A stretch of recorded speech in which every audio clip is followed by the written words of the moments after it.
Big fans of the book. Very excited for the show. You read the book? Read the book. Oh, love them. Great. Yeah. So, what appealed to you about both? Well, the story appealed to me. Mark Fergus and Hawk Osby's adaptation of the books appealed to me very much. The fact that they were going to spend the kind of money that it would take to shoot a show like this in the right way appealed to me. The fact that the people putting up the money were independent of the Syfy channel appealed to me because they basically had control over what kind of product they were going to put through the pipeline. The fact that the Syfy channel wants to start doing bigger budget stuff, you know, and appealed to me. They want to attract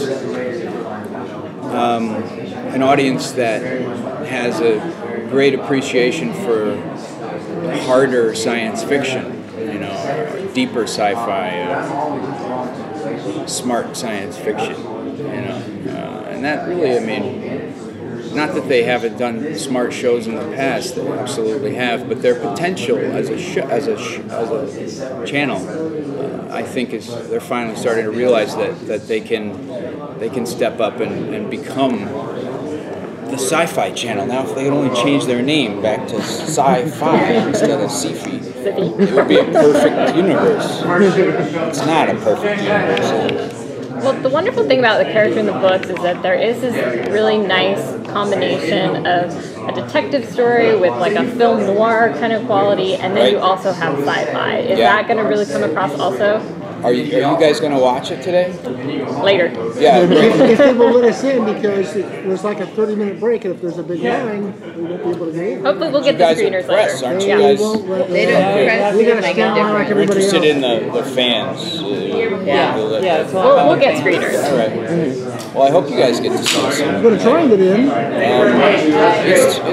It's exactly that. It's sort of the gritty, hard science fiction that, you know, I grew up reading as a kid and loving. You know, it's an attempt to bring that to the screen. It's dark. It's gutsy. You know, I haven't seen the show yet myself, but I was on set and talking to the DP and watching his monitor. It looked like, you know, an Alan Parker film. You know, it's much more inspired by the noirish aspect of Blade Runner. You know, that kind of thing. Although it definitely has its own tone. It's not trying to be something else. You know, I got that out of the books. I loved Miller's storyline in the book, you know. That's right up my alley, that kind of character. So is this going to be the first time you've seen it, then, if you stay in Yeah, I haven't seen it. You know, I've done a little bit of ADR and stuff. I've seen bits and pieces, but I haven't seen the show, no. I haven't seen any of the effects or anything. So, but I have seen the tests and the different elements. So the way that it should come together. So you're looking forward to seeing it after the panel today? I am looking forward to seeing it with the crowd. Yeah. Very much so. And I've purposefully held off watching it on my own. I wanted to see it together with some folks and really get a visceral reaction as to how the crowd responds to this kind of show. And that gives us an idea of, you know, if we hit the mark that we were aiming for. What did you enjoy most about being a detective on sci-fi shows?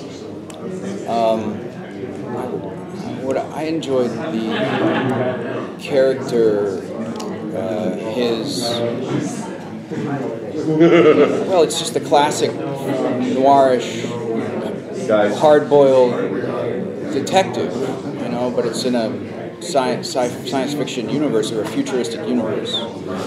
But for me, it just deals with the same stuff that we're dealing with now, and that's what does it mean to be a human being? You know, and what happens when we start evolving on different, you know, asteroids where the gravity is not as strong as it is here, and our bones start to stretch out, and we start stretching out and getting thinner. I lost a lot of weight for this thing because all the people on the asteroid are tall and skinny and thin because the gravity's lighter. So when do they to say, you know what, we're not human?